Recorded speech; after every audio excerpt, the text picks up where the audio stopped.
The question arises, should you spend time learning server actions or even tRPC? Probably not a good idea to invest too much time learning. I would also recommend you to stay away from tRPC. I would rather tell you to build robust and traditionally in front-end libraries such as React, where you can only write client-side code.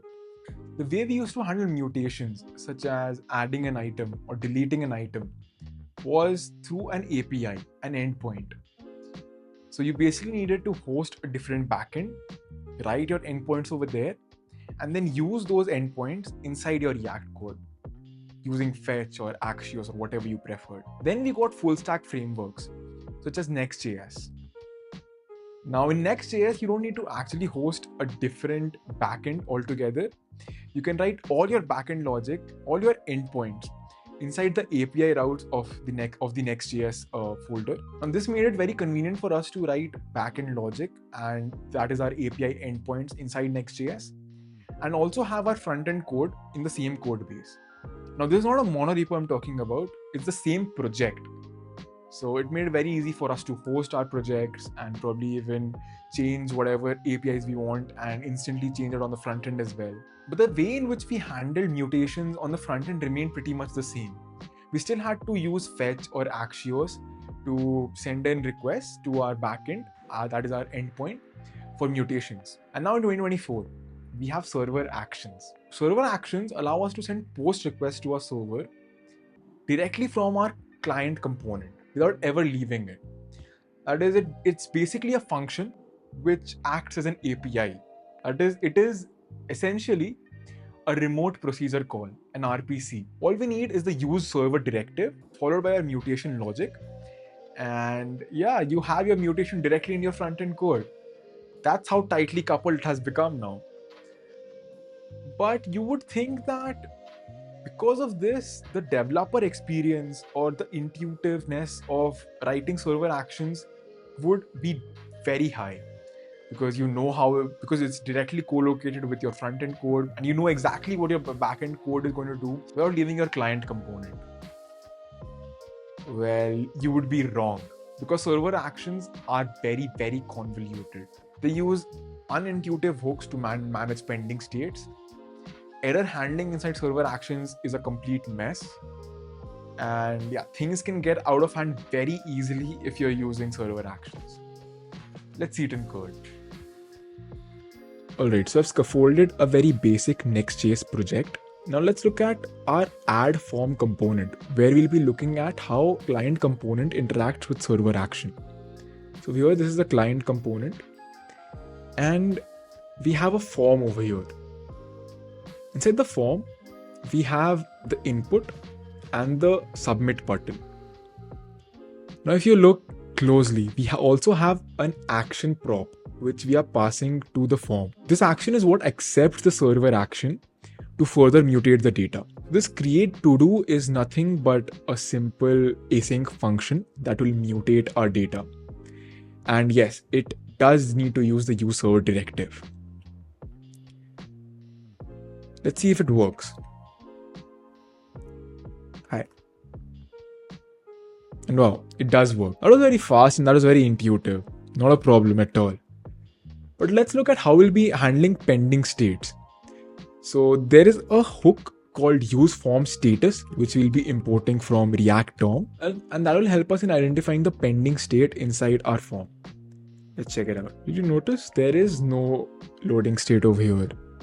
Maybe if I slow it down, you'll notice. Why? There is no loading state over here. So what's going on? Well, this is the unintuitive hook I was talking about. To handle the pending state, you actually need to have this as a child component. That's right.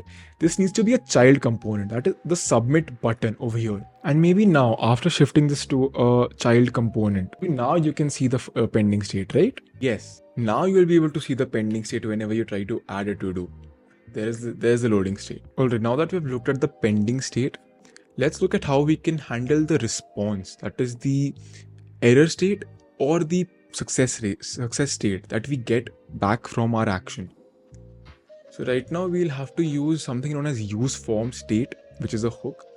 This is going to be updated with the useActionState, which is probably going to be much better because it also handles a pending state, and yeah, it's going to be a lot better. It's not come out yet. And the way use form state hook works is that it accepts two props. The first is the action and the initial state of whatever you're trying to mutate. Now, there's a difference in the parameters passed to the action now that is required in use form state. So now we don't only need to pass in the form data, but we also need to pass in the previous state that is required by the use form state hook. And now what use form state hook returns us is the state, that is the latest state, and the form action. If you notice, the type of state over here is message string, which is exactly same to whatever it is that we are returning always from our server action. So yeah, that is very type safe. Let's also log it to see what it returns. And now we can replace our action from the form action that is returned from the use form state hook. All right, let's see.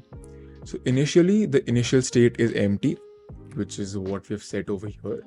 Initial state as empty message. And let's see what I get at. Voila.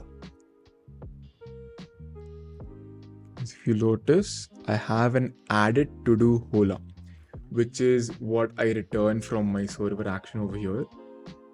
And yeah, that perfectly matches up, right? So this is what you could use for handling your errors or your success state. Something which you can do over here that instead of passing message always is what you could pass is error. Of course, you'll have to change the type over here as well. So let's change that. Yeah, the type will look something like this, where you have a message or error. Now, if you look at it, you can handle the error state over here probably. Over here, you can check whether the error is defined as a string. And if it is, then it means that you did in fact get an error from the server action that you're trying to use, and you should probably handle it somehow. The problem is that even if you're returning an error, the post route that you see over here, the post request that goes over here, will still return a 200 status code. What? Does that even make sense? So then what should you really use? So what should you use as a solution for mutations? Should you stick to server actions, even though they're very fast developer-wise and you can have your mutation located directly inside your client component?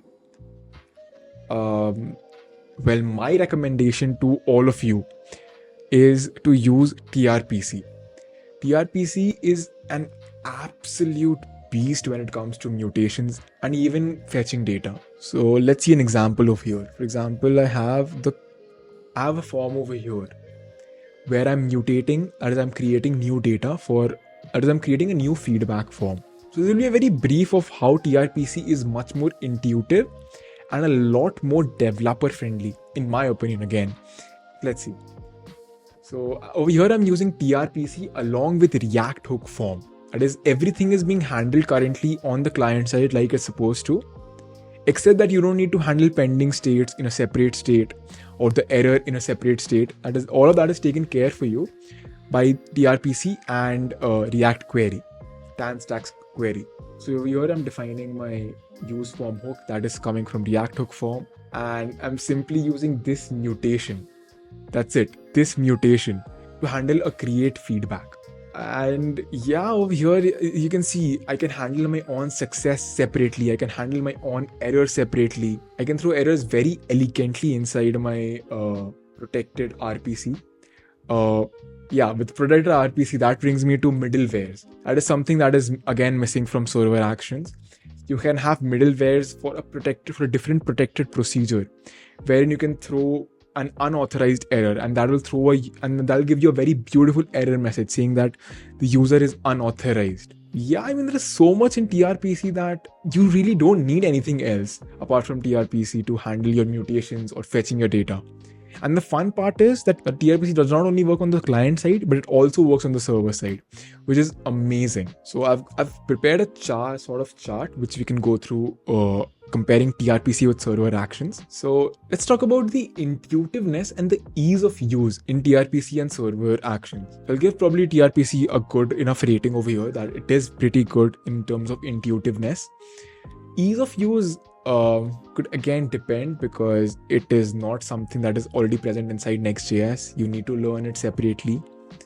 But so is the case with server actions, right? It's a very new concept and you would probably need to invest time in learning server actions.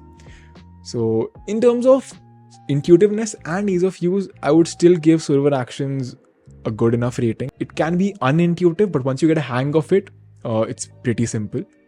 Now setup is where I would rate tRPC very low because it does require some setup. Though you can get away with it by using something known as T3, the T3 stack. They scaffold the whole project for you and it already has tRPC set up for you. So that shouldn't be a problem in your projects. But if you're looking to set up tRPC by yourself, then that could be a problem. Now, when it comes to setup in server actions, then server actions is like amazing. It's like because server actions are directly present inside Nextjs, they're a native feature of Nextjs, you don't need to set it up. Now let's talk about non-Next compatibility. That is, will it work when you have multiple clients? For example, you have a web client, a web app client, a mobile app client. What will you do in that case? Could you use server actions, that is, use the same backend for all three of your clients? Well, you could do that, but there's no easy way of doing that because the way server actions work is that they have a hash associated to them, and that is the hash that Next uses to actually process this data. So it is not very reliable and definitely not very developer friendly if you're trying to use server actions and share that logic amongst multiple clients. So server actions is only meant to be used inside that Nextjs project and not in other clients. But on the other hand, tRPC, because it uses the API router, that is, it is technically an API present inside your app. You can use it anywhere you want.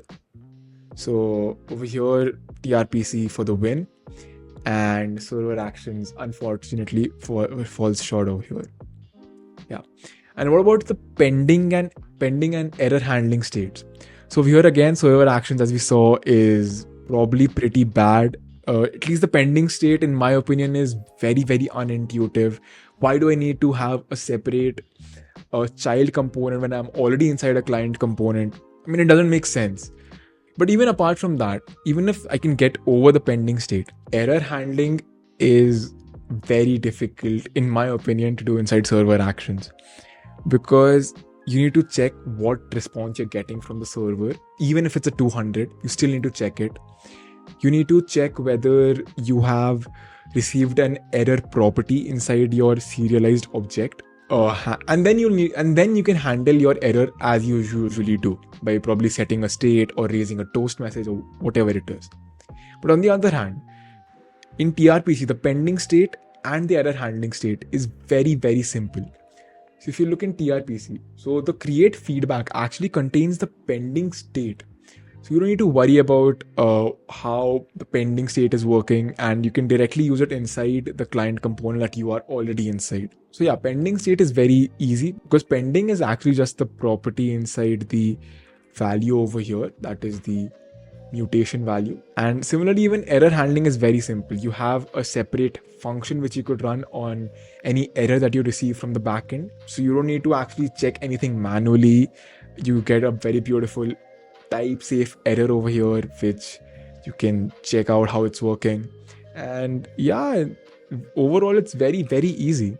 So again, amazing. And now this could be an important one, but I mean, 99% of the people watching this video won't really benefit from this because, okay, you could actually benefit from this, but only when you're serving clients which have very, very slow connections. So a very important thing that server actions does for you is that it works without JS on the client.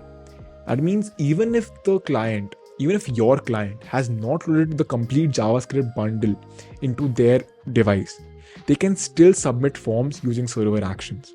So that is definitely a plus inside server actions. But unfortunately in tRPC, it is not possible. So tRPC will have to go down over here, and server actions is definitely winning over here. So this is a pretty good rundown in my opinion, but apart from the setup, which you can get away with using the T3 stack, the Create T3 app, and if you're not worried too much about serving clients which have very slow devices or very slow internet connections, then you can almost always use tRPC. I don't see a use case for server actions unless you're not using tRPC completely and you only rely on server actions for your mutations. But I guess that would only make sense if you are creating a prototype of an app or a very simplistic app, because after a point server actions would just not scale very well. Alright, now that we have cleared up about server actions and what you should be actually using for your mutations inside a Nextjs project, the question arises, should you spend time learning server actions or even tRPC? Well, if you've watched so far, you already know my answer. It's probably not a good idea to invest too much time learning server actions because you won't be using them really in your applications. And if you don't know how to build basic backend applications inside Express or Python or whatever, then I would also recommend you to stay away from tRPC and the API router as a whole. I would rather tell you to build robust and scalable backend systems inside Express or whatever language that it is that you prefer. And only then, and only then, shift to the API router inside Nextjs or start using tRPC for your backend. Because if you don't know how robust backend systems are actually built, then there's no point in just using an abstraction like the API folder structure inside Next or the tRPC to handle all your backend logic, because the APIs inside Nextjs or even tRPC are very, very new as a concept, and they are being used in production by a lot of companies. I'm not going to deny that. But if you know the basics and you're very strong in the fundamentals of building backend systems, then you'll pick any of these very fast. So yeah, I would recommend, if you don't know backend, then please learn backend first. Learn how to build backend systems inside Express, Python, whatever. And only then transition to tRPC or server actions. Again, the choice is upon you. I prefer tRPC. It's much more intuitive, much easier. Yeah, so just keep calm and learn the best practices of backend development. Learn how to build robust backend systems. Learn how to scale your backend very efficiently. And yeah, you'll be fine. You'll actually be more than fine. We are the wild ones. We only